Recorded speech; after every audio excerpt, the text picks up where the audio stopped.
Hello friends, welcome to the success Kendra. Friends, आज इस video में हम लोग एडुटेरिया का जो ऑफलाइन टेस्ट सीरीज चल रहा है सीडीपीओ और 67th बीपीएससी के लिए, उसी को आज हम लोग कवर करेंगे। आज हम लोग टेस्ट नंबर 6 को इस वीडियो में कवर करेंगे। फ्रेंड्स, इससे पहले ऑलरेडी हम लोगों ने टेस्ट नंबर 1 से लेकर के 5 तक को कवर कर लिया था, तो अगर आपने नहीं देखा है तो देख लीजिएगा। इन सभी वीडियोज़ का लिंक मैंने आज की इस वीडियो के डिस्क्रिप्शन बॉक्स में दे दिया है। चैनल पर अगर आप पहली बार आए हैं तो सब्सक्राइब करके बेल आइकन को दबा लीजिएगा, ताकि जब भी इस तरह का कोई भी इंपॉर्टेंट वीडियो अपलोड किया जाए तो उसका नोटिफिकेशन सबसे पहले आपके पास पहुंच जाए। तो चलिए फ्रेंड्स, बिना देरी किए हुए आज का सेशन स्टार्ट करते हैं। फ्रेंड्स, प्लीज़ वीडियो को लाइक और शेयर जरूर कर दीजिएगा। तो फ्रेंड्स, टेस्ट नंबर 6 का पहला प्रश्न देखिएगा। पहला प्रश्न है कि खादी का अर्थशास्त्र एवं चंपारण में महात्मा गांधी जैसी कृतियाँ किस स्वतंत्रता सेनानी द्वारा लिखी गई थी। तो फ्रेंड्स, आपको देखिए कोशिश करना है 5 से 7 सेकंड के बीच में अपना आंसर चुन लेने के लिए। उसके बाद जो भी करेक्ट आंसर होगा पूरी डिटेल में मैं आपको बता दूंगा। आंसर अगर आपको पता है तो आप आंसर कमेंट बॉक्स में भी देकर के बता सकते हैं। राइट आंसर इसका ऑप्शन नंबर सी हो जाएगा, डॉक्टर राजेंद्र प्रसाद।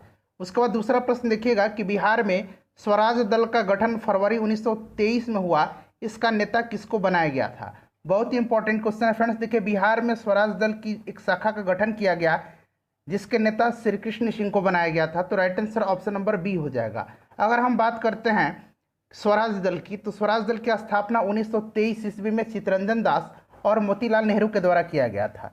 ध्यान रखेंगे फ्रेंड्स, चित्तरंजन दास जो थे इसके अध्यक्ष थे और मोतीलाल नेहरू जो थे इसके महासचिव थे। ये भी पूछा जा सकता है, ध्यान रखेंगे।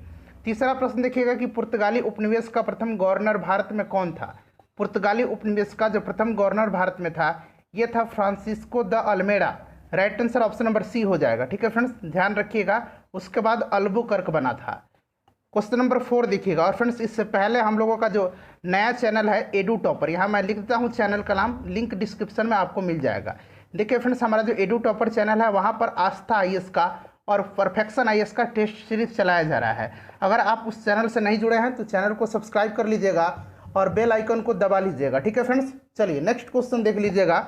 हाँ, तो चलिए क्वेश्चन नंबर 4 देख लेते हैं कि निम्नलिखित में से सत्य कथन कौन सा है इसमें से। तो देखिए, मुगल सम्राट द्वारा स्वतंत्र रूप से नियुक्त बंगाल का अंतिम सूबेदार नवाब मुर्शिद कुली खां था, ये बिल्कुल करेक्ट दिया गया है। उसके बाद अगर हम बात करते हैं तो मुर्शिद कुली खां ने अपनी राजधानी ढाका से मुर्शिदाबाद किया था, ये भी सही है। और मुर्शिद कुली खां ने भूमि बंदोबस्त में इजारेदारी व्यवस्था आरंभ की थी, ये भी करेक्ट दिया गया है। साथ ही साथ ध्यान रखेंगे इसने जो है तकाबी ऋण, यहाँ मैं लिख देता हूँ तकाबी ऋण। ठीक है, तकाबी ऋण मतलब कि अग्रिम कर्ज जिसको कहा जाता है, ये एक प्रकार का कृषि के लिए दिया जाने वाला, खेती के लिए दिया जाने वाला अग्रिम कर्ज होता था और इसी ने जो है प्रदान किया था। तो राइट आंसर इसका क्या हो जाएगा, 1, 2 और 3 तीनों सही है। ऑप्शन नंबर सी इसका करेक्ट आंसर हो जाएगा। ठीक है, नेक्स्ट क्वेश्चन देख लीजिएगा कि निम्नलिखित में से कौन भारत का एकमात्र यहूदी वायसराय था। तो राइट आंसर जो है इसका क्या हो जाएगा, लॉर्ड रीडिंग हो जाएगा। लॉर्ड रीडिंग का जो कार्यकाल था यह 1921 से लेकर के 1926 तक रहा था। और फ्रेंड्स, इसके कार्यकाल के दौरान चौरा चौरी कांड हुआ था 1922 में। 1923 में स्वराज दल का गठन हुआ था। इसी के काल में प्रिंस ऑफ वेल्स नवंबर 1921 में भारत की यात्रा पर आए थे। 1921 में मोपला विद्रोह हुआ था।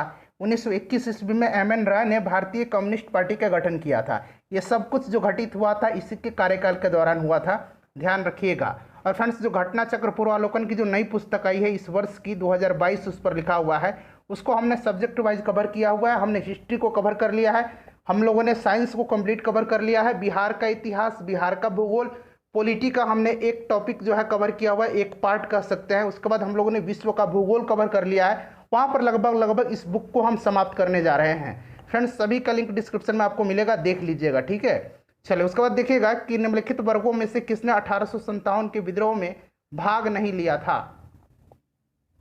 तो फ्रेंड्स, ये भाग किसने नहीं लिया था, तो साहूकार हो जाएगा, शिक्षित वर्ग हो जाएगा और जमींदार हो जाएगा। तो 2, 3 और 5, तो राइट आंसर इसका ऑप्शन नंबर सी हो जाएगा।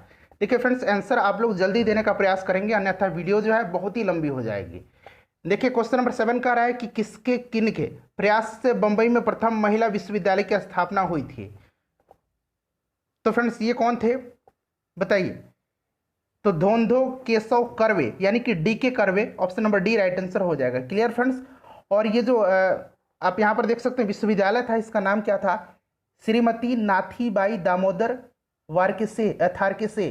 ठीक है, यहाँ शॉर्ट में उसको लिखा जाता है SNDT। एक बार मैं और नाम रिपीट कर देता हूँ, श्रीमती नाथीबाई दामोदर थारकिरसे, यहाँ मैं थारकिरसे लिख देता हूँ क्योंकि ये आपको सुनने में थोड़ा सा डिफिकल्ट लग रहा होगा, थारकिरसे, ठीक है।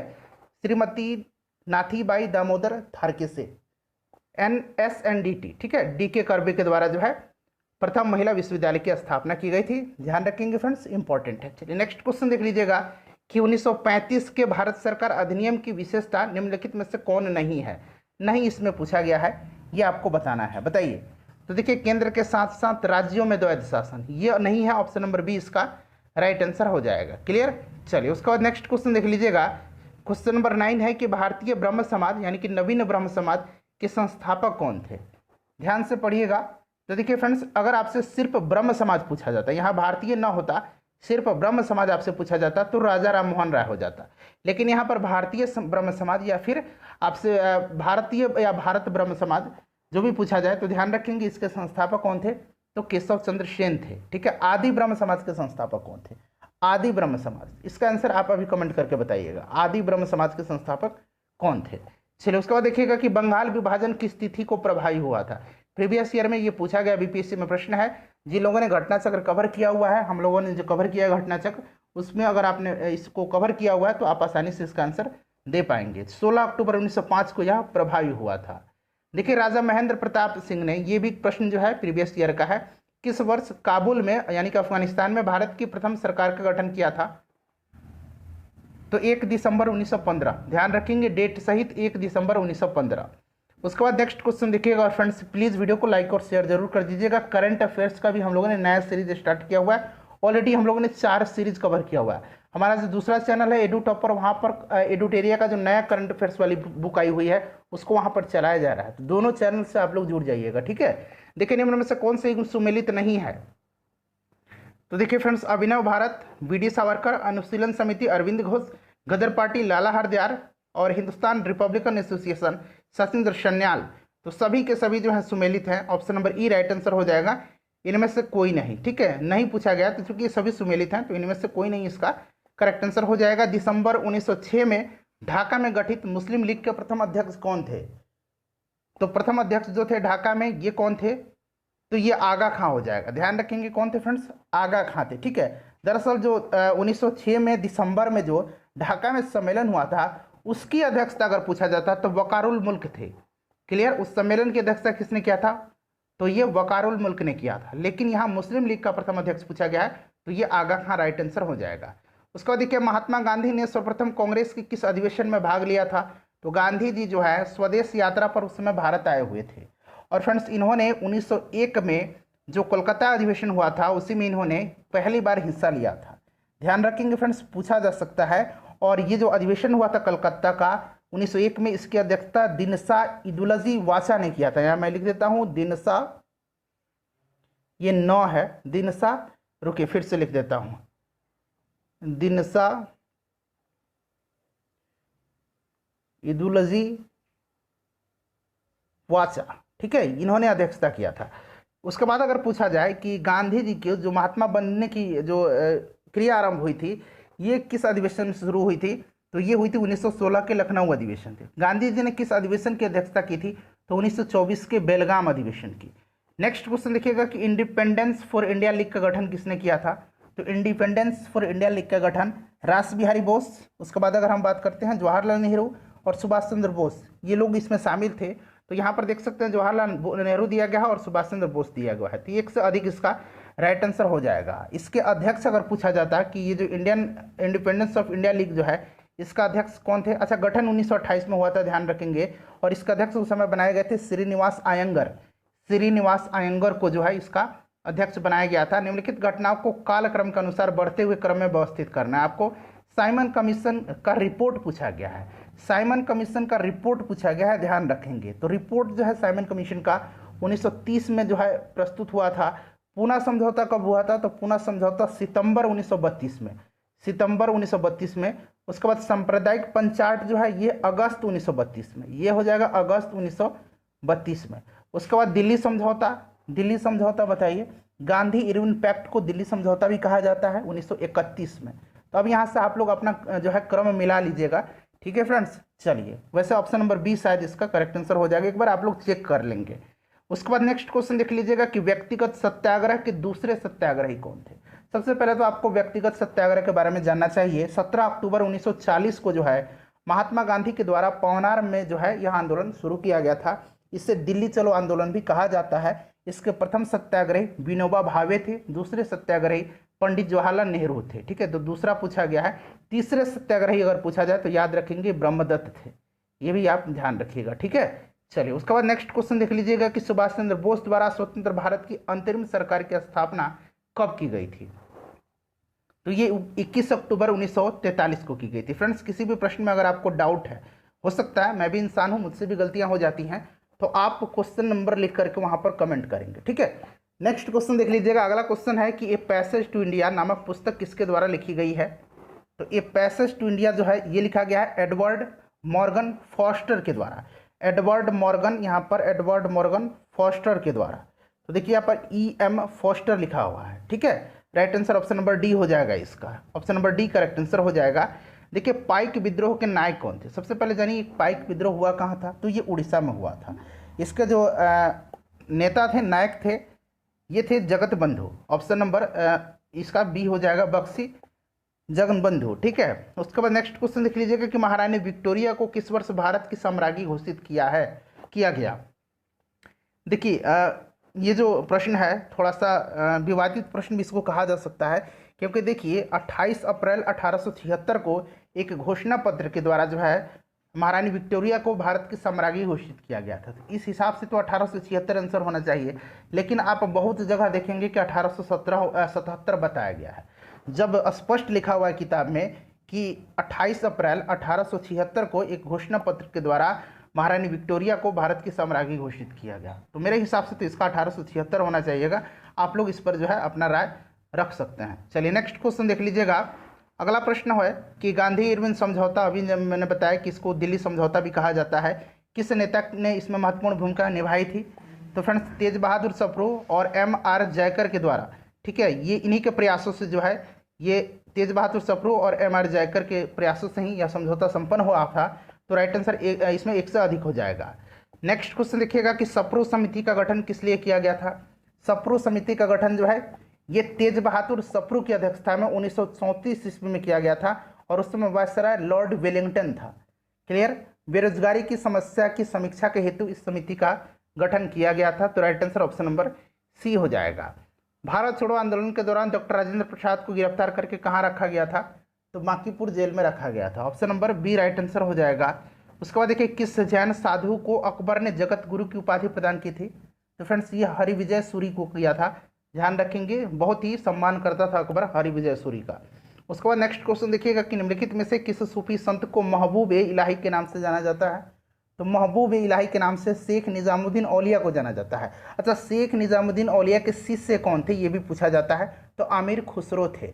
ठीक है, ध्यान रखेंगे। तो राइट आंसर शेख निजामुद्दीन औलिया हो जाएगा। अगला प्रश्न देखिएगा निम्नलिखित में से कौन सा जोड़ा सुमेलित नहीं है, यहाँ नहीं पूछा गया है। तो देखिए चंदेरी का युद्ध जो है यह 1530 में थोड़ी हुआ था, चंदेरी का युद्ध 1528 में हुआ था। किसके बीच, तो बाबर और मेदिनी राय के बीच, इसमें बाबर जीत गया था। उसके बाद घाघरा का युद्ध, ये भी बाबर, चारों युद्ध बाबर से संबंधित है, और चारों के चारों युद्ध में बाबर की जीत हुई थी। क्लियर है, तो इसमें से सुमेलित जो नहीं है ऑप्शन नंबर ए हो जाएगा। उसके बाद अगला क्वेश्चन देख लीजिएगा कि दिल्ली सल्तनत के किस वंश ने सबसे कम समय तक शासन किया था। इससे जो पहला टेस्ट था उसमें पूछा गया था सबसे अधिक समय तक किसने शासन किया था, तो मैंने उस समय आपको बता दिया था। अब सबसे कम पूछा गया है, तो राइट आंसर क्या हो जाएगा, खिलजी हो जाएगा। Option number C right answer इसका हो जाएगा। नेक्स्ट क्वेश्चन देख लीजिएगा कि मयूर सिंहासन पर बैठने वाला अंतिम मुगल बादशाह, मुगल सम्राट कौन था। तो ये मोहम्मद शाह रंगीला था। कौन था, मोहम्मद शाह रंगीला था। नादिर शाह ने जब आक्रमण किया था तो शासक यही था मोहम्मद शाह रंगीला, और नादिर शाह वापस लौटते समय तख्ते ताउस, जिसको कि मयूर सिंहासन कहा जाता है, जिसका निर्माण शाहजहां ने करवाया था, इस पर बैठने वाला पहला मुगल बादशाह शाहजहां था, ध्यान रखेंगे। और ये अपने साथ लेकर के कोहिनूर हीरा को और तख्ते ताउस को लेकर के ईरान चला गया। चलिए अगला क्वेश्चन देखिएगा कि सल्तनत कालीन किस सुल्तान ने ब्राह्मणों पर जजिया कर लगाया था। तो देखिए फ्रेंड्स ये हो जाएगा राइट आंसर फिरोज शाह तुगलक। फिरोज शाह तुगलक जो था इसने 24 प्रकार के, कितने प्रकार के, टोटल 24 प्रकार के कष्टदायक करों को समाप्त कर दिया, और इनके स्थान पर केवल 4 प्रकार के कर शुरू किए।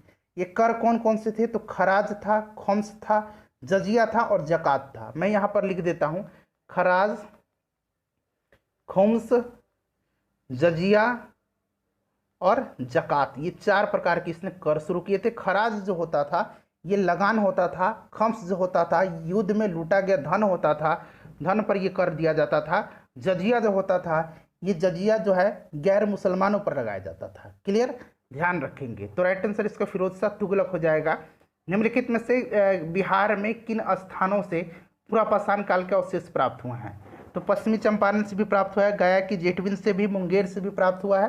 तो एक से अधिक इसका राइट आंसर हो जाएगा। ठीक है फ्रेंड्स, ध्यान रखेंगे। अगला क्वेश्चन देखिए, सिंधु घाटी की सभ्यता संबंधित है। तो फ्रेंड्स ये जो संबंधित है यह प्रोटो हिस्टोरिक है। किस प्रकार की है? Proto historic. एक और ध्यान रखेंगे, कांस्य युग की सभ्यता है। कांस्य युग की यह सभ्यता है, तो आदि ऐतिहासिक युग हो जाएगा हिंदी में। नेक्स्ट क्वेश्चन देख लीजिएगा कि बौद्ध धर्म प्रचार प्रसार के लिए 4 विभिन्न प्रकार के बौद्ध संगतियों का आयोजित करवाने वाले शासकों के सही क्रम आपको बताना है। तो सबसे पहले अजातशत्रु, उसके बाद कालाशोक, फिर अशोक, फिर कनिष्क। तो यहाँ ऑप्शन नंबर डी में दिया गया है। ठीक है, चलिए उसके बाद नेक्स्ट क्वेश्चन देख लीजिएगा कि आयुर्वेद के आचार्य चरक जो थे किसके दरबार में रहते थे? चरक संहिता इनकी रचना है। ध्यान रखेंगे ये कनिष्क के दरबार में रहते थे। धनवंतरी किसके दरबार में रहते थे? बताइएगा, धनवंतरी किसके दरबार में रहते थे? गंधार कला के विषय में क्या असत्य है? तो देखिए इसमें से कुछ भी असत्य नहीं दिया गया है, सभी के सभी जो है इसमें से सत्य हैं। पढ़ लीजिएगा, गंधार कला और मथुरा कला का जो विकास है सबसे ज़्यादा कनिष्क के शासनकाल में हुआ था। ठीक है फ्रेंड्स, इंपॉर्टेंट है, ध्यान रखेंगे। उसके बाद नेक्स्ट क्वेश्चन देखिएगा कि निम्न में से कौन सी रचना कालिदास की नहीं है? इसमें से बृहत संहिता जो है यह कालिदास की रचना नहीं है। बृहत संहिता जो है यह बराह मिहिर की रचना है। बराह मिहिर जो थे ये किसके दरबार में रहते थे? किसके समकालीन थे? तो चंद्रगुप्त विक्रमादित्य, या फिर कह सकते हैं चंद्रगुप्त द्वितीय। नेक्स्ट क्वेश्चन देख लीजिएगा, इसमें मिलान करना है। देखिए होयसल वंश के संस्थापक विष्णुवर्धन है, हुन वंश का तोमरण है, गुर्जर प्रतिहार वंश का नागभट्ट प्रथम हो जाएगा, कुषाण वंश का कुजिल कटफिस। सभी के सभी सुमेलित हैं। तो राइट आंसर ऑप्शन नंबर इसका ई हो जाएगा। अशोक के किस शिलालेख में पशु बलि की निंदा की गई है? यह प्रथम शिलालेख है। ऑप्शन नंबर इसका A, option number C right answer हो जाएगा। उसके बाद देखिए, सिकंदर की सेना ने किस नदी को पार करने से मना कर दिया था? तो सिकंदर की सेना जब ब्यास नदी के पश्चिमी तट पर पहुंचती है तो वह उसे पार करने से इनकार कर देती है। ध्यान रखेंगे, ब्यास नदी इसका करेक्ट आंसर हो जाएगा। उसके बाद देखिएगा नेक्स्ट क्वेश्चन कि निम्नलिखित में से किस शासक ने अपनी राजधानी पाटलिपुत्र से हटा करके वैशाली स्थापित किया था? तो पाटलिपुत्र से हटा करके वैशाली स्थापित किसने किया था? तो ये किया था शिशुनाग ने। Option number C right answer हो जाएगा। फिर जब कालाशोक आते हैं तो कालाशोक जो है पुनः राजधानी को जो है पाटलिपुत्र लेकर के आते हैं। ठीक है, चलिए नेक्स्ट क्वेश्चन देख लीजिएगा कि पृथक निर्वाचन पद्धति के आधार पर सांप्रदायिक निर्वाचन पद्धति का विस्तार कर किस अधिनियम में दलित जातियों, महिलाओं एवं मजदूरों को शामिल किया गया? बताइए राइट आंसर इसमें से क्या हो जाएगा? तो ये हो जाएगा भारत शासन अधिनियम 1935 के द्वारा। Right answer option number C हो जाएगा। उसके बाद देखिएगा, संविधान सभा द्वारा किस तिथि को संविधान को अपनाया गया था, अंगीकृत किया गया था भारतीय संविधान को? तो 26 नवंबर 1949 को। 26 नवंबर 1949 को right answer option number B हो जाएगा।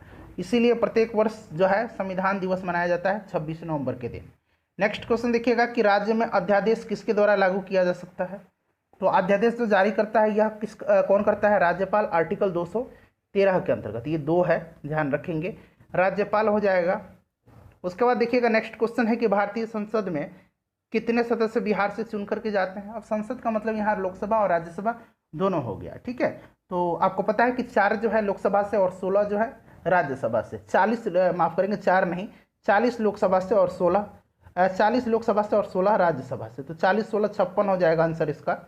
नेक्स्ट क्वेश्चन देखिएगा कि राज्यसभा में सीटों का आवंटन भारतीय संविधान की किस अनुसूची में वर्णित है? बताइए राइट आंसर इसका क्या हो जाएगा? तो यह है फ्रेंड्स चौथी अनुसूची में। अच्छा, तीसरी अनुसूची में क्या है? जो विभिन्न पदाधिकारी हैं उनके शपथ का उल्लेख किया गया है। 5वीं अनुसूची में जो है इसमें विभिन्न अनुसूचित क्षेत्रों और अनुसूचित जनजाति के प्रशासन एवं नियंत्रण के बारे में उल्लेख किया गया है। 6ठी अनुसूची में बात करते हैं तो इसमें असम, मेघालय, त्रिपुरा और मिजोरम, ये 4 राज्य जो है आपके जबान पर होने चाहिए।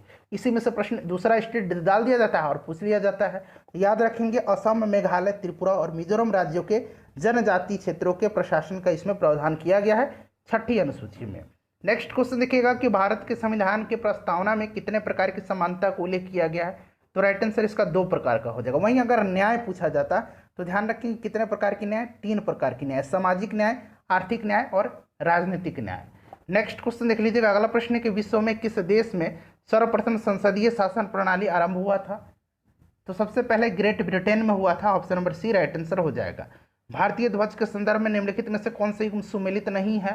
केसरिया रंग ये शौर्य और साहस का प्रतीक है, ये सही दिया गया है। श्वेत रंग शांति और सच्चाई का प्रतीक है। हरा रंग उर्वरता और समृद्धि का प्रतीक है, प्रगतिशीलता का प्रतीक है, कह सकते हैं समृद्धि का यह प्रतीक है। उसके बाद नीला चक्र जो है यहाँ पर देख लीजिएगा, यह जो है धर्म चक्र, यह न्याय का भी प्रतीक है। तो सभी के सभी तो सुमेलित हैं, इसमें से फिर कोई नहीं हो जाएगा इनमें से।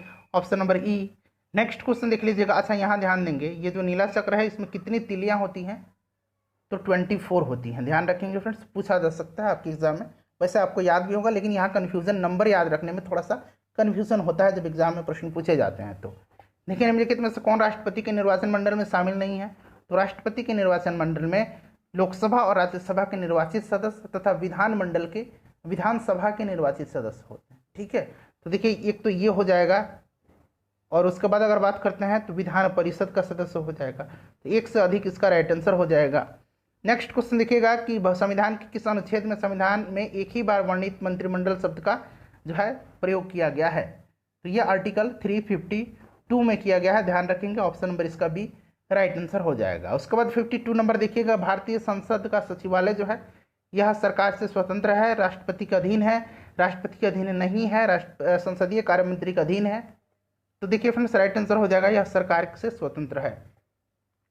अगला क्वेश्चन देखिएगा। प्रथम राजकीय भाषा आयोग का जो गठन है किसके अध्यक्षता में किया गया था? तो प्रथम राजभाषा आयोग का गठन जो है यह किया गया था कब? तो आपको डेट सहित याद रखना है। ठीक है, ये सन भी याद रखना है, डेट नहीं, सन याद रखना है आपको। 1955 में बीजी खरे की अध्यक्षता में। क्लियर। और इस आयोग ने 1956 में जो है अपना प्रतिवेदन दिया था। तो ध्यान रखेंगे बीजी खरे। अगला क्वेश्चन देख लीजिएगा कि लोकसभा में किसी विधेयक को धन विधेयक के रूप में कौन प्रमाणित करता है? कोई भी विधेयक धन विधेयक है या नहीं, यह प्रमाणित करने का अधिकार केवल और केवल लोकसभा के जो स्पीकर हैं, अध्यक्ष हैं, उन्हीं के पास है। अगला प्रश्न देख लीजिएगा कि वर्तमान में भारत में कितने हाई कोर्ट हैं, उच्च न्यायालय हैं? तो वर्तमान में अब 25 हो गए हैं। कितने हो गए? 25 हो गए हैं। ऑप्शन नंबर इसका ये राइट आंसर हो जाएगा। सबसे आखिरी वाला आंध्र प्रदेश का हाई कोर्ट है, ध्यान रखेंगे। चलिए उसके बाद देखिएगा कि अर्थव्यवस्था के प्रारंभिक क्षेत्र के अंतर्गत किन आर्थिक क्रियाकलापों को सम्मिलित नहीं किया जाता है? तो खनन आता है, उत्खनन आता है, वानिकी आता है, कृषि आता है, मत्स्य पालन आता है, मुर्गी पालन आता है। ये सब प्राथमिकी क्षेत्र के अंतर्गत आता है। तो नहीं पूछा गया तो इनमें से तो कोई नहीं हो जाएगा, क्योंकि ये सभी प्राथमिक क्षेत्र में ही तो आते हैं। उसके बाद देखिएगा कि भारत में नियोजन की प्रक्रिया हेतु नीति आयोग द्वारा किस प्रकार के लक्ष्य निर्धारित किए गए हैं? बताइए, यहाँ पर आपको चारों ऑप्शन दिख रहे हैं, आंसर इसमें से आपको बता देना है। तो सभी हो जाएगा इसका आंसर। तो 1 2 3 4 इसका करेक्ट आंसर हो जाएगा। देखिए निम्नलिखित कथनों में से असत्य कथन की पहचान करना है। तो देखिए भारतीय कपास अब विश्व में कस्तूरी कॉटन नाम के ब्रांड से बेचा जाएगा, बिल्कुल सही है। और फ्रेंड्स देखिए ये जो कपास है इसको क्या कहा जाता है? तो सफ़ेद सोना कहा जाता है। ठीक है, उसके बाद देख लीजिएगा कि भारत में कपास की सभी चारों प्रजातियाँ उगाई जाती है। भारतीय कपास निगम लिमिटेड एक मोबाइल ऐप कॉर्टेली, अंग्रेजी में लिखा हुआ कॉर्टेली विकसित किया, सही है। 17 अक्टूबर 2020 को द्वितीय विश्व कपास दिवस मनाया गया। 17 नहीं 7 अक्टूबर के दिन, 7 अक्टूबर के दिन। ठीक है, ध्यान रखेंगे। तो ये गलत दिया गया, ऑप्शन नंबर डी। अगला प्रश्न देख लीजिएगा कि स्पेशल इकोनॉमिक जोन, यहाँ SEZ शब्द में लिखा जाता है, कि नीति देश में पहली बार कब प्रारंभ की गई थी? दरअसल प्रारंभ जो है ये 2000 में किया गया था। क्लियर, याद रखेंगे। प्रारंभ जो है ये 2000 में किया गया था। 2005 में विशेष आर्थिक क्षेत्र अधिनियम को पारित किया गया था और 2006 से यह लागू किया गया था। तो शुरू तो हो गया था 2000 में ही, लागू पूछा जाए तो 2006, पारित पूछा जाए तो 2005। याद रहेगा। चलिए नेक्स्ट क्वेश्चन देख लीजिएगा कि प्रतिछाया बैंकिंग, शैडो बैंकिंग क्या है? तो सही आंसर हो जाएगा गैर बैंकिंग वित्तीय कंपनियों द्वारा बैंकिंग जैसी सेवाएं प्रदान करना। अगला क्वेश्चन देखिएगा कि निम्न में से किस समिति का गठन कृषि ऋण के क्षेत्र में सुधार हेतु सुझाव के लिए किया गया था? तो राइट आंसर RV गुप्ता हो जाएगा। ठीक है, राइट आंसर इसका RV गुप्ता समिति, option number B. Next question देखिए, राजस्व घाटे से पूंजीपत परिसंपत्तियों के सृजन के लिए दिए गए अनुदान को घटाने से क्या प्राप्त होता है? तो ये प्रभावी राजस्व घाटा प्राप्त होता है। उसके बाद अगला क्वेश्चन देख लीजिएगा कि भारत में आयकर निम्न में से क्या है? तो भारत में जो आयकर हैं ये प्रत्यक्ष हैं और प्रगतिशील हैं। आपकी जो संपत्ति है उसके हिसाब से आपका आय भी ये जो टैक्स है बदलते रहेगा, ठीक है। तो प्रगतिशील है, जैसे जैसे आपकी आय बढ़ेगी तैसे तैसे आपकी टैक्स भी बढ़ती जाएगी, यानी कि यह एक प्रकार का प्रगतिशील कर है और प्रत्यक्ष कर भी हो जाएगा, तो एक से अधिक राइट आंसर हो जाएगा। उसके बाद नेक्स्ट क्वेश्चन देखिएगा कि निम्न में से किस देश को ऋण जाल में फंसा हुआ कहा जा सकता है। तो ये कहा जाता है उसे बकाया कर्ज पर ब्याज के भुगतान के लिए ऋण लेना पड़ता है, ठीक है। उसके बाद अगला क्वेश्चन देख लीजिएगा कि महारत्न कंपनियों के बारे में निम्नलिखित में से क्या सही नहीं है। तो देखिए फ्रेंड्स, यहाँ पर देख सकते हैं पीजीसीएल एक महारत्न कंपनी है। पीजीसीएल यानी कि power grid corporation of India limited, power grid corporation of India limited बिल्कुल है। उसके बाद ये भी सही हो जाएगा, सी नंबर। वर्तमान में महारत्न कंपनियां 10 हैं। उसके बाद ध्यान रखेंगे महारत्न के बाद आपसे पूछा जाता है क्या, महारत्न के बाद नवरत्न, तो नवरत्न 14 हो जाएगा, मिनी रत्न 74 हो जाएगा, ठीक है। ये 14 जो है नवरत्न कंपनी है, उसके बाद मिनी रत्न 74 है और महारत्न 10 है, तो ये सही हो जाएगा। महारत्न कंपनी की धारणा का प्रारंभ फरवरी 2009 में नहीं हुआ था, ये गलत दिया गया है। ये दरअसल जो है दिसंबर 2009 में, ठीक है, 21 दिसंबर 2009, तो ये गलत हो जाएगा, ये जो है सही नहीं है, ऑप्शन नंबर ए। नेक्स्ट क्वेश्चन देख लीजिएगा कि पीपीपी, यहाँ पे पीपीपी का यानी कि ट्रिपल पी का मतलब होता है पब्लिक प्राइवेट पार्टनरशिप के आधार पर वर्तमान में विश्व के प्रति व्यक्ति आय वाला देश है। तो मैं 2020 तक का आंकड़ा बता रहा हूँ, इसमें जो है सिंगापुर है पीपीपी के आधार पर, ठीक है। अगर इस तरह देखा जाए तो लग्जमबर्ग रहेगा, लेकिन जब पीपीपी पूछा जाए तो सिंगापुर होगा। उसके बाद नेक्स्ट क्वेश्चन देखिएगा कि किस समिति ने सिफारिश की कि कैलोरी की खपत को गरीबी रेखा का मानदंड बनाने से परहेज करना चाहिए। तो यह है रंगराजन समिति। उसके बाद देखिए किस वर्ष रुपये को चालू खाते में पूर्ण परिवर्तनीय घोषित किया गया। तो ये 1994 में किया गया।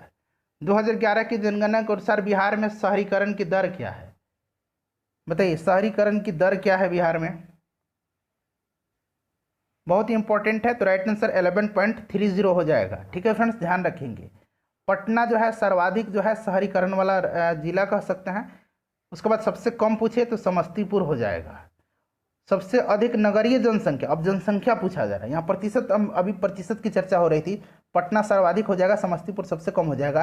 लेकिन अब सर्वाधिक नगरीय जनसंख्या पूछा जाए तो पटना में है, और सर्वाधिक ग्रामीण जनसंख्या पूछा जाए तो पूर्वी चंपारण हो जाएगा। अगला क्वेश्चन देखिएगा कि बिहार में बिजली की प्रति व्यक्ति खपत 2019-20 में कितनी रही है किलोवाट आवर में। तो ये 332 किलोवाट आवर रही है, option number D right answer हो जाएगा। मालागासी का पठार निम्न में से कहाँ अवस्थित है। ये जो पठार है मेडागास्कर में है। अगला प्रश्न देखिए कि मदर ऑफ पर्ल मेघ, हिंदी में इसको क्या कहेंगे, हिंदी में इसको क्या कहेंगे, तो मुक्ताब मेघ कहेंगे, इसको कहेंगे मुक्ताब मेघ, ठीक है। ये कहा जाता है मदर ऑफ पर्ल मेघ अंग्रेजी में इसको। ये किस मंडल में मिलता है, तो देखिए अगर आपको ओजोन मंडल दिया रहे तो आप ओजोन मंडल टिक करेंगे। अगर ओजोन मंडल ना दे करके समताप मंडल दिया जाए तो आप समताप मंडल पर इसको टिक लगाएंगे।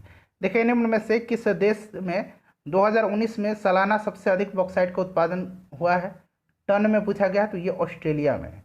उसके बाद देखिएगा कि विंध्यन क्रम की चट्टानें बिहार के निम्न में से किस क्षेत्र में पाई जाती है। तो ये पाई जाती है रोहतास और कैमूर क्षेत्र में, option number C right answer हो जाएगा। उसके बाद देखिएगा कि बिहार का निम्न में से वह कौन सा जिला है जो नेपाल एवं पश्चिम बंगाल दोनों से जो है सीमा साझा करता है। तो ये जिला है कौन, किशनगंज, ऑप्शन नंबर इसका ये जो होगा राइट आंसर हो जाएगा। उसके बाद नेक्स्ट क्वेश्चन देख लीजिएगा कि बराबर की पहाड़ी कहाँ है। तो ये जहानाबाद हो जाएगा। पौधों की सर्वोत्तम वृद्धि पीएच मान पर होती है। तो ये 6 से लेकर के 7.5, option number C right answer हो जाएगा इसका। उसके बाद देखिएगा कि बागमती निम्न में से किसकी सहायक नदी है। तो बागमती जो है यह बूढ़ी गंडक की है। अगला प्रश्न देखिए जनगणना 2011 के अनुसार बिहार में लिंगानुपात क्या है। बिहार में जो लिंगानुपात है वो फ्रेंड्स कितना है, तो 918 है, ठीक है। शिशु लिंगानुपात अगर पूछा जाए तो 935, ध्यान रखेंगे शिशु लिंगानुपात 935 और सिर्फ लिंगानुपात पूछे तो 918। ऑप्शन में 918 नहीं है, इनमें से कोई नहीं राइट आंसर हो जाएगा।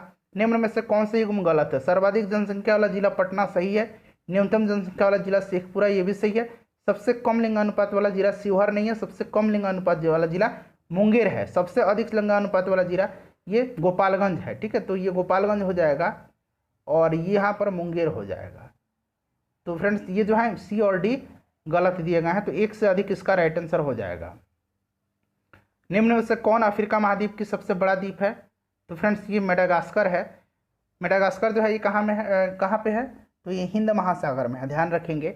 उसके बाद देखिए ब्राज़ील समुद्री जल में सर्वाधिक मात्रा में निम्न में से किस लवण की जो है अधिकता होती है इसमें, तो सोडियम क्लोराइड NaCl की होती है।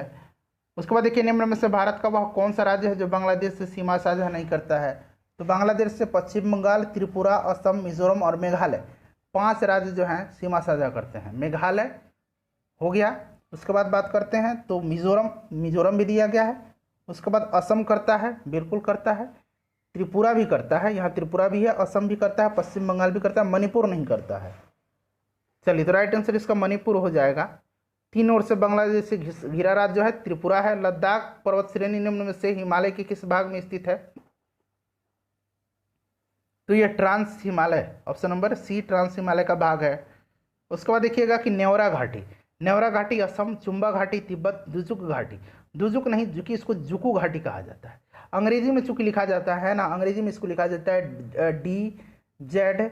उसके बाद बात करें DZ, उसके बाद आपको UKOU लिखा जाता है, ठीक है, इसीलिए यहाँ पर जुजुकू लिखा गया है। तो ध्यान रखेंगे ये जुकू घाटी है, जुकू, यहाँ पर मैं बना भी देता हूँ, रुकिए, जुकू घाटी, ये द हटा देता हूँ। तो जुकू घाटी नागालैंड में और युमथांग घाटी सिक्किम में, तो option number A right answer हो जाएगा। उसके बाद अगला क्वेश्चन देख लीजिएगा कि वह कौन सा बायोम जो दोनों गोलार्धों के पश्चिमी भाग में 30 डिग्री से 45 डिग्री अक्षांशों के मध्य पाया जाता है तथा जहां वनस्पतियों की पत्तियां मोटी और कठोर और तनों की छाल मोटी होती है, तो राइट आंसर इसका क्या हो जाएगा, राइट आंसर जो है इसका हो जाएगा भूमध्य सागरीय वन बायोम। अगला क्वेश्चन देख लीजिएगा, किसी पारितंत्र में जैव विविधता के अधिक होने का परिणाम क्या होता है, तो इसका मतलब होता है कि अधिक जैव विविधता पारितंत्र को मजबूत बनाती है। अगला क्वेश्चन देख लीजिएगा कि यदि भारत में कर्क रेखा के स्थान पर विषुवत रेखा होती तो यहाँ की जलवायु पर जो प्रभाव पड़ता वह इसमें से कौन सा है, तो अधिक ताप एवं अधिक वर्षा, option number A right answer हो जाता है इसका। मध्य प्रदेश में स्थित जो पन्ना नेशनल पार्क है, पन्ना नेशनल पार्क मध्य प्रदेश में है, ध्यान रखेंगे। निम्न में से कौन सा नदी प्रवाहित होती है, तो केन नदी बहती है।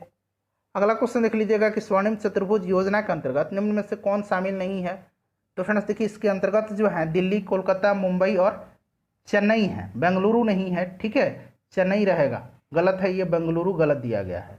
अगला क्वेश्चन देख लीजिएगा कि निम्न में से वह कौन सा तापक्रम है जिस पर सेंटीग्रेड और फ़ारेनहाइट, सेल्सियस यानी कि सेंटीग्रेड सेल्सियस और फ़ारेनहाइट दोनों समान होते हैं, तो ये -40 डिग्री, ठीक है, -40 डिग्री, -40 डिग्री ऑप्शन में नहीं है, इनमें से कोई नहीं हो जाएगा। उसके बाद देखिए निम्न में से प्रकाश का रंग किसके द्वारा निर्धारित होता है, तो यह तरंग दैर्घ्य के द्वारा होता है, ठीक है फ्रेंड्स, ध्यान रखिएगा।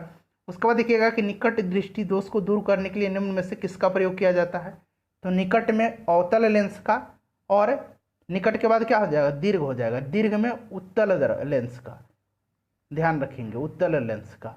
नेक्स्ट क्वेश्चन देखिएगा कि निम्न में से हाइड्रोक्लोरिक ब्रेक के कार्य करने का सिद्धांत है, तो ये फ्रेंड्स पास्कल के सिद्धांत पर कार्य करता है। फ्रेंड्स प्लीज़ वीडियो को लाइक जरूर कर दीजिएगा। देखिए निम्न में से किस धातु का प्रयोग विद्युत उत्पन्न करने के लिए किया जाता है, करीब 2 से 3 घंटा मैं मेहनत करता हूँ, आंसर बनाता हूँ, इसको तैयार करता हूँ, 2 से 3 घंटे लग जाते हैं एक वीडियो बनाने में। तो सपोर्ट कीजिए, वीडियो को लाइक कीजिए, शेयर करा करें, ठीक है फ्रेंड्स।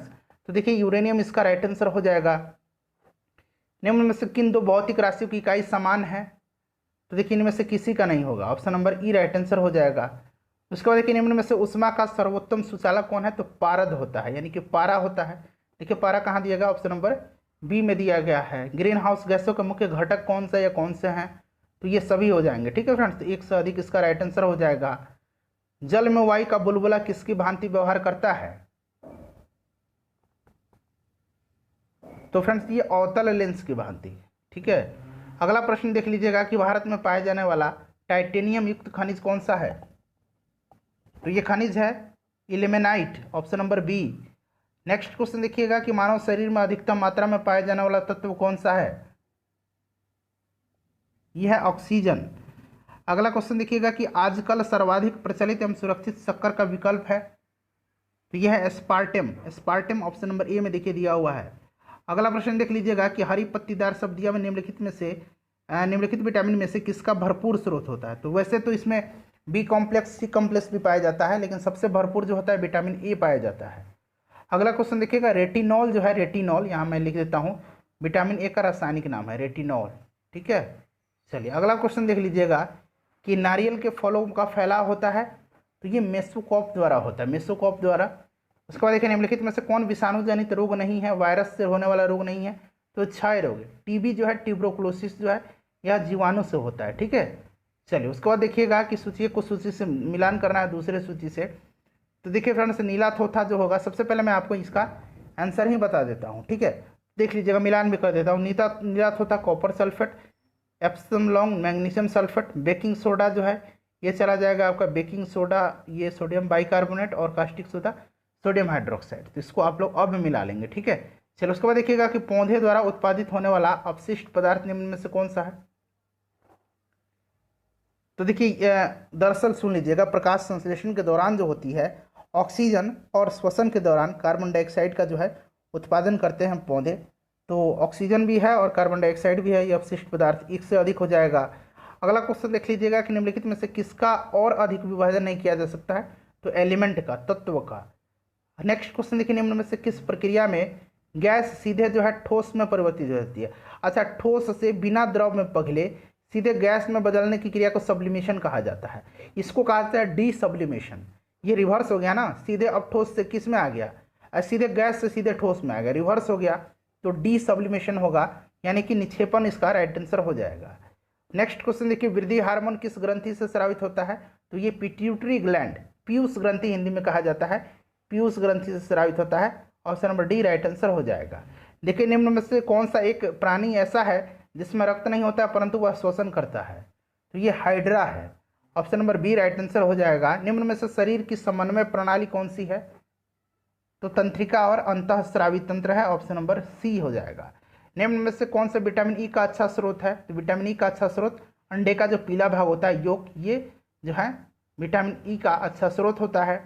उसके बाद देखिए निम्नलिखित में से कौन संयोजी ऊतक है, कनेक्टिंग टिश्यू अंग्रेजी में कहा जाता है, तो ये फ्रेंड्स अस्थि भी है, उपास्थि भी है और ब्लड भी है। तो एक से अधिक हो जाएगा, 1 2 3 तीनों इसका करेक्ट आंसर हो जाएगा, तीनों इसका करेक्ट आंसर हो जाएगा। 1 2 3 चूंकि ऑप्शन में दिया गया है इसलिए यहाँ पर हम एक से अधिक नहीं लगाएंगे। अगला क्वेश्चन देख लीजिएगा, निम्नलिखित में से कौन सा जोड़ा सही सुमेलित है, तो इसमें से सभी मेरे ख्याल से सही सुमेलित दिए गए, ठीक है, तो एक से अधिक हो जाएगा इसका। अगला क्वेश्चन देख लीजिएगा कि निम्नलिखित में से कौन पौधे में श्वसन क्रिया को प्रभावित नहीं करता है, तो देखिए फ्रेंड्स राइट आंसर जो होगा इसका ऑप्शन नंबर ई हो जाएगा। इसमें निम्नलिखित में से किस विकिरण का प्रयोग मांसपेशियों के दर्द के उपचार में किया जाता है, तो ये इंफ्रारेड, ठीक है, और रक्त, ध्यान रखेंगे।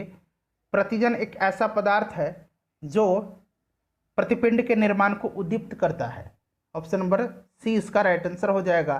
निम्नलिखित में से कौन सी एक गैस वातावरण प्रदूषक मानी जाती है, तो ये वातावरण प्रदूषक जो मानी जाती है ये सल्फर डाइऑक्साइड मानी जाती है, ठीक है, ध्यान रखिएगा। उसके बाद अगला क्वेश्चन देख लीजिएगा, निम्नलिखित में से इंद्रधनुषी क्रांति का संबंध किससे है। दरअसल जो किसानों की आय है उसको दुगुना करने के लिए इंद्रधनुषी कार्यक्रम चलाया गया है, और किसान की आय कब दुगुनी होगी, तो केवल इंद्रधनुषी क्रांति के अंतर्गत क्या आ जाएंगे, श्वेत क्रांति, यानी कि जब दूध का उत्पादन होगा तो आय बढ़ेगी, नीली क्रांति, आप सब समझते हैं, तो एक से अधिक इसका राइट आंसर हो जाएगा, सभी हो जाएंगे। यूएन रिपोर्ट 2021 के अनुसार विश्व में विभिन्न देशों में रह रहे प्रवासी भारतीयों की संख्या किस देश में सर्वाधिक है, सबसे ज़्यादा जो है फ्रेंड्स ये कहाँ पर है, संयुक्त अरब अमीरात में है, यूएई में है, ध्यान रखेंगे। अगला प्रश्न देखिएगा कि एलन मस्क के द्वारा स्थापित कंपनी स्पेस एक्स, यहाँ पर मैं हिंदी में अंग्रेजी में लिख देता हूँ, स्पेस एक्स ने कितने उपग्रहों को एक साथ प्रक्षेपित करके कीर्तिमान स्थापित किया है, तो ये रिकॉर्ड जो था दरअसल पहले इसरो के नाम था। इसरो ने 2017 में 104 उपग्रह के लॉन्च करके कीर्तिमान स्थापित किया था, लेकिन ये रिकॉर्ड स्पेस एक्स ने तोड़ दिया है। स्पेस एक्स ने 143 उपग्रहों को लॉन्च करके इसरो का रिकॉर्ड तोड़ दिया। उसके बाद देखिए हाल ही में एन.वी. रमन्ना भारत के किस क्रम के मुख्य न्यायाधीश बने हैं, तो ये 48वें मुख्य न्यायाधीश बने हैं, ध्यान रखेंगे। उसके बाद देखिए अमृत महोत्सव के संदर्भ में निम्नलिखित कथन पर विचार करके असत्य कथन को चुनना है। देखिए महोत्सव स्वतंत्रता के 75 वर्ष पूर्ण होने के अवसर पर मनाया जा रहा है, करेक्ट है। इस महोत्सव का शुभारंभ प्रधानमंत्री नरेंद्र मोदी ने जो है 12 मार्च 2021 को अहमदाबाद गुजरात के साबरमती आश्रम से किया था, ये भी सही हो जाएगा। उसके बाद अगर बात करते हैं तो यहाँ पर देख लीजिएगा कि यह 6 स्थान पर जम्मू कश्मीर, इम्फाल, पटना, भुवनेश्वर, पुणे और बेंगलुरु में वर्चुअल प्रदर्शनी का आयोजन हुआ, और इसका उद्घाटन किसने किया था, तो प्रकाश जावड़ेकर ने किया था, ये भी सही दिया गया है। इस महोत्सव के आयोजन के लिए प्रधानमंत्री की अध्यक्षता में, यहाँ प्रधानमंत्री की अध्यक्षता नहीं होगा, गृह मंत्री की अध्यक्षता में एक व्यापक समिति का गठन किया गया, जिसमें देश के 259 हस्तियों को शामिल किया गया। ये प्रधानमंत्री की अध्यक्षता में नहीं, गृह मंत्री की अध्यक्षता में। तो इसमें से जो है पूछा गया कौन सा असत्य हो जाएगा, असत्य कथन का आपको चुनना था, तो ये हो जाएगा option number D. Next question देख लीजिएगा, प्रतियोगिता परीक्षाओं की तैयारी करने के लिए छात्रों के निःशुल्क कोचिंग प्रदान करने के लिए अभ्युदय योजना की शुरुआत किस राज्य सरकार ने की है? तो ये उत्तर प्रदेश। उसके बाद देखिएगा 1 अप्रैल 2021 को 17वीं बिम्स्टेक मंत्री स्तरीय बैठक की मेजबानी किस देश ने की है? तो ये श्रीलंका की अध्यक्षता में संपन्न हुआ है और इसमें भारत की तरफ से भारत के जो विदेश मंत्री हैं एस जयशंकर, इन्होंने हिस्सा लिया। वन और आजीविका, लोगों और ग्रह को बनाए रखना 2021 में मनाए जाने वाले निम्नलिखित में से किस दिवस का विषय है? हिंदी में लिखा हुआ है, अंग्रेजी में इसको क्या बोलेंगे? Forest and livelihoods sustain people and planet. ठीक है, सस्टेनिंग पीपुल एंड प्लानेट, ये हो जाएगा आपका विश्व वन्य जीव दिवस। राइट आंसर ऑप्शन नंबर ए हो जाएगा। कब मनाया जाता है? तो विश्व वन्य दिवस 3 मार्च को मनाया जाता है। ध्यान रखेंगे, यहाँ पर देखिए विश्व वन दिवस लिखा हुआ है। विश्व वन दिवस जो है, विश्व वानिकी दिवस, ये 21 मार्च के दिन मनाया जाता है। ठीक है फ्रेंड्स, ध्यान रखेंगे। चलिए अगला क्वेश्चन देखिएगा, option number A right answer हो जाएगा इसका। वर्ल्ड इकोनॉमिक फोरम यानी कि WEF के ग्लोबल जेंडर रिपोर्ट 2021 में 156 देशों की सूची में भारत का स्थान, पहले स्थान पर कौन सा देश है? आइसलैंड है, दूसरे स्थान पर फिनलैंड है, तीसरा स्थान पर नॉर्वे है। भारत का स्थान 140 है। सबसे आखिरी 156 नंबर पर अफगानिस्तान है।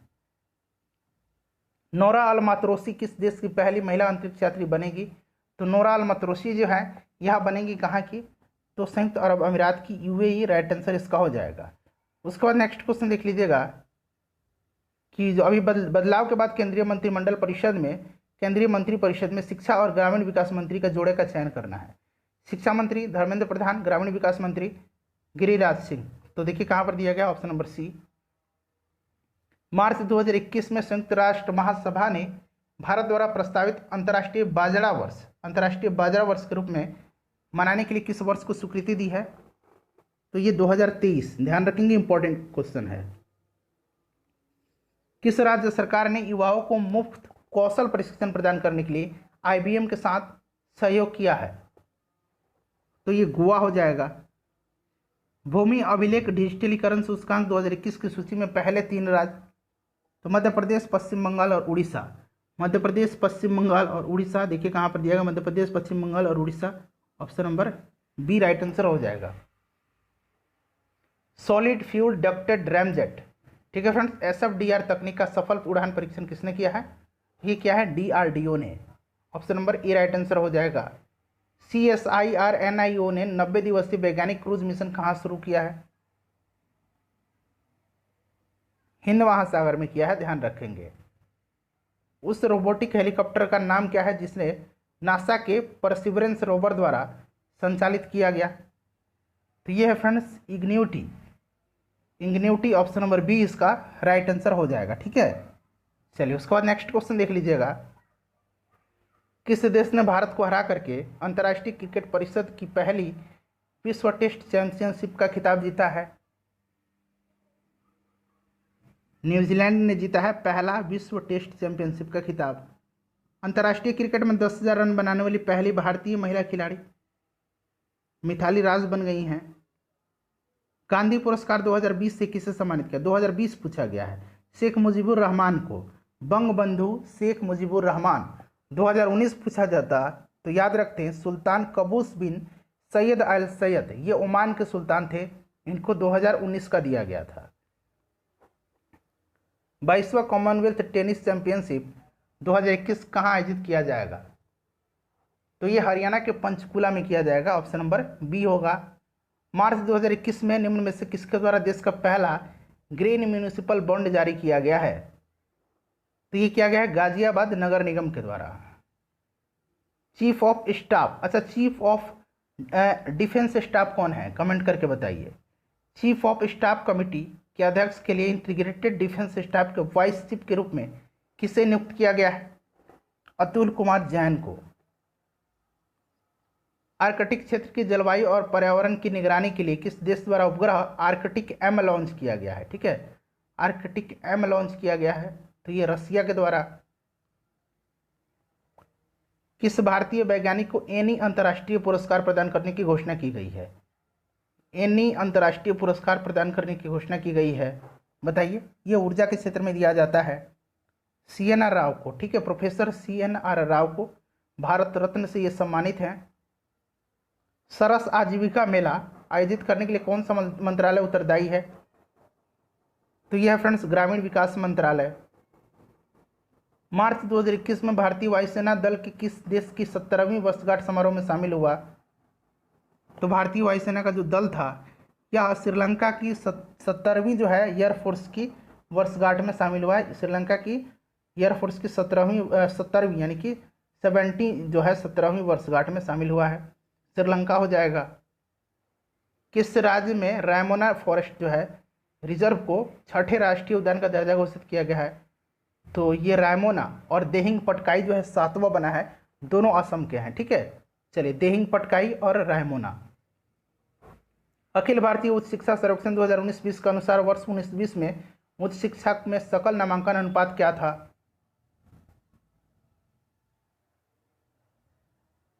27.3%। भारत और यूरोपीय यूनियन यानी कि यूरोपीय संघ का 16वां शिखर सम्मेलन किस देश की अध्यक्षता में 8 मई 2021 को संपन्न हुआ? तो पुर्तगाल हो जाएगा राइट आंसर। लास्ट क्वेश्चन है, देखिए, हाल ही में किस देश के राष्ट्रपति, प्रधानमंत्री और रक्षा मंत्री को वहां की सेना द्वारा हिरासत में ले लिया गया तथा सत्ता पर सेना ने आधिपत्य कर लिया? इसका आंसर आप कमेंट करके बताइए। अपना स्कोर बताइए सबसे पहले, कितने आपके सही हुए हैं। 1 से 5 तक का सेट का लिंक डिस्क्रिप्शन में है, देख लीजिएगा। वीडियो को लाइक और शेयर जरूर कर दीजिएगा।